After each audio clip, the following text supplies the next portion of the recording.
And we're back. Week 16. It's been another big week, as always. You saw the title of this video, so I've got a lot to talk about, which is not always the case. I say, as always, that's not as always, because some weeks are obviously going to be more exciting than others due to the content, and not every week can be as exciting as the last, because you need to go through some boring, mundane tasks every week in order to grow. Like if I'm become a fighter, I'm going to have to train all the time, AFL training, or content, do the same things over and over, repetition to improve. This week, I had a bit of a different week. So I've got some cool stuff to talk about. If you watched week 15, my last video about me posting my first YouTube video, the week after, the analytics, the whole process behind it of releasing that first YouTube video, I said I was going on some basketball camps. And the reason I signed up for these camps, even though I haven't been hooping much recently, is to maybe make some connections and just go play basketball because I love playing. So to start off, on Monday this week, if you guys might know Matty Lodigwe, I hope I'm not butchering his surname, on Instagram, also known as Matty Ice, is down in Australia from America and is looking for a pro team to play down here. He works really hard, he loves the sport, and he was finding a way to get his money up a little bit. So I thought I'd go and support him, go see what the camp's about, and go enjoy some time hooping for 3 hours. And it was close by. So I went. I'll be honest, there wasn't many other people my level to go compete against. There was maybe 2 or 3 boys my age even. The rest of them were all younger. So pretty hard to go compete constantly. There were some people my level, but not many. Riley from Parko Ball Training was there as well. Another content creator's got about 20, 30K, I think. And there was 2 other boys, Dylan Stith and Anthony, who run a basketball agency recruitment program. It was pretty cool to have all these people around. And I played pretty decent. I played pretty well. And when they were coming around to ask me what team I played for, I told them honestly, and as I said on the earlier episodes of this video journal, I didn't make a team. I went and tried out and I got cut everywhere. So I was honest about it. I didn't make a team anywhere. And they were a little bit surprised by that. So there were a few times throughout the camp where they were like, we got to get you on a team. We got to get you on a team. And me, I'm like, listen, I'm ready to play whenever, if there's opportunities that come up, but just take it as it goes. Anyways, the camp ends after 3 hours. Cool. I made it a point of myself to go and talk to absolutely everyone after the camp, the coaches, say more than just thank you, ask them a few questions instead of just leaving the stadium and leaving it at that. And that turned out to be one of the best decisions I could have made. It was a bit outside my comfort zone, but it's good to go talk to people. I talked to Riley about his social media stuff, how I used to have a social media and whatnot. Let him know I'll see him again. Cool. I spoke to Dylan Stith and his partner, Anthony. They might be able to get me a spot on a youth league team somewhere, or even just to train, which is massive, right? Like I was not expecting to even have a chance at playing. Now there's a very small chance. I've just got to wait for a message and, just waiting and staying ready. It turned out pretty well. I got a follow back from Dylan on Instagram. I got a follow back from Matty Ice on Instagram. I chatted to Matt for a bit, and I was talking to him about my social media as well, and how he does social media. And I'm like, if you need anything in Victoria, can hit me up, if we're going to go for a workout or whatever, just to connect with other like-minded people. Because let's be real, there's not many of them out there. There's not many people that are pushing themselves to their limits to extract everything they can from their lives on this planet.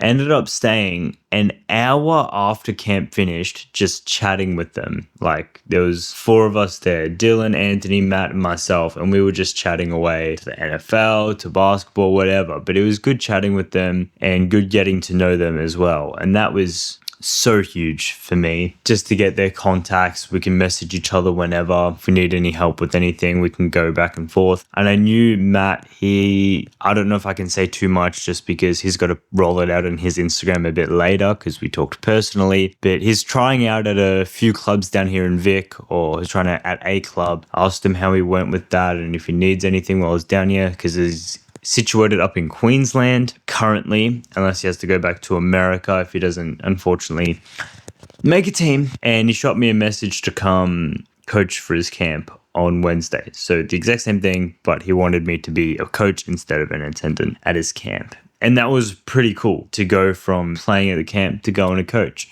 So of course I'm like, you know what? Yeah, let's go. I'm going to go coach.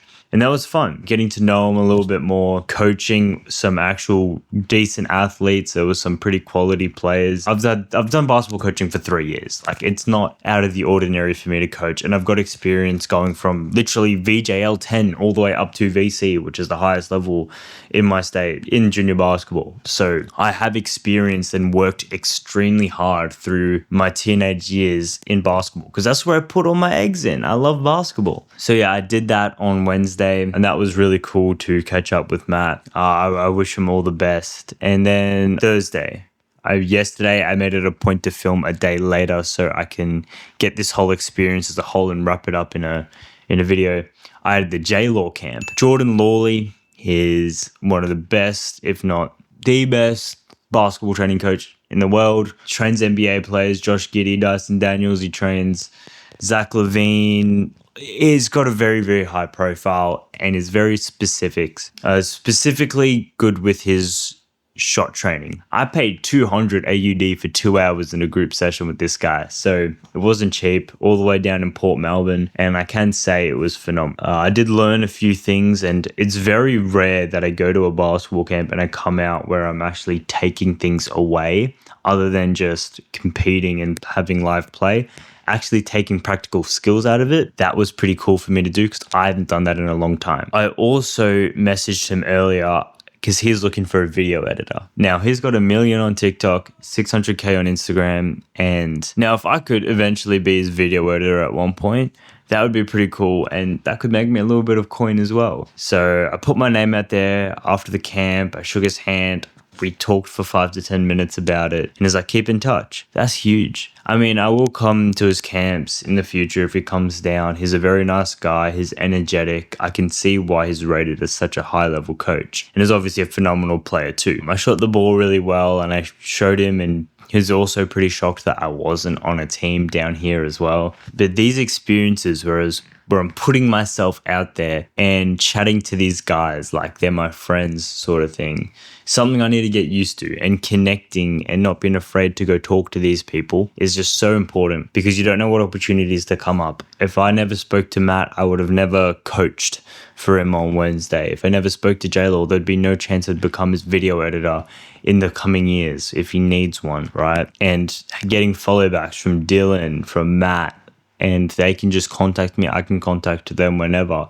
That's huge. It's not going to be career changing for me, at least as it currently stands. But I think the thing I need you guys to take away from this is talk to people and ask more questions whenever possible. You never know when talking to someone or maybe shooting a message to someone can really change the trajectory of your life completely, because you don't know, one conversation could really change everything for you. You get an opportunity to work somewhere. You get an opportunity to go to an event where you can meet even more people and connect with people. But if you stay in your shell and you kind of keep to yourself and also think that these people are sort of a level above you and you don't deserve to be there, you could miss out on so many sick opportunities that you've got no idea that you could have possibly lived out. So when you're with a high value person, or when you're around people that you might even view as better than you or have the same ambitions as you, whatever it may be, go chat to them. And don't be afraid. Don't get starstruck anymore. They're all humans just like us. If I saw LeBron James, I'm just going to go dap him up like he's my boy. That's just how it be. If I was a kid, I'd probably get starstruck. But now that I'm 19,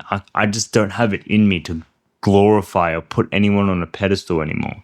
As egotistical as that might sound to some people, they're all human too. You can't. Just like when I grew on social media, no one at school all of a sudden went, oh, hey, hello, and he's amazing. No one did that. But the people that didn't know me before social media were asking me for photos. We're saying, oh, hey, what's up? You're the guy from TikTok, right? But yeah, man, main takeaways has to be talk to people, ask questions, because you never know what doors can open up because of that. As always, I hope you had a phenomenal week. I hope you're going to have a phenomenal week. Work harder than you ever have. Do something you have never done. I will see you next week for week 17.